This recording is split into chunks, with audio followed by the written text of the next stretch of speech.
3 steps in purchasing your secondary property as a rental.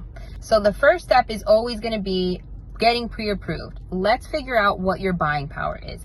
Even if you're not in the right situation, let's say we try to get you pre-approved, but there's some things you need to work on, it at least gives us a direction on where to go. And it'll give us a timeline on when you can be ready.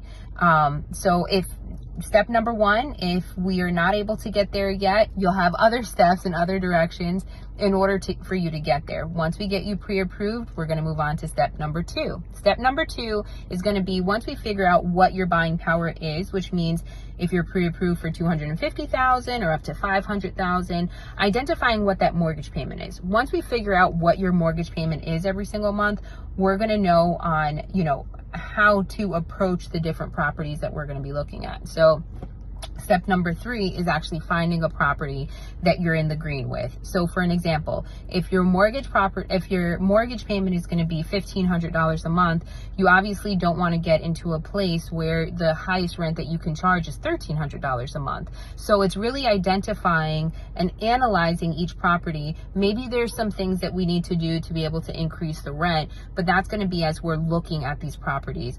Now, some recommendations is with purchasing a rental property, it can be very intimidating. So lack of knowledge is what's going to keep you intimidated and not taking that step. So all of these different things that we're doing, the steps that we're taking, is so that you can be educated and not feel as scared. I would also recommend, a really big recommendation is going to be having a plan for that money. A lot of the times, there's people that only make $100 a month off of their rental property initially, and they're okay with it because somebody else is paying their mortgage and they're building equity in the home that they're able to sell later on in the future or leverage it to get a third property. There's a gentleman last year, I helped him and his family, and he made $800 a month.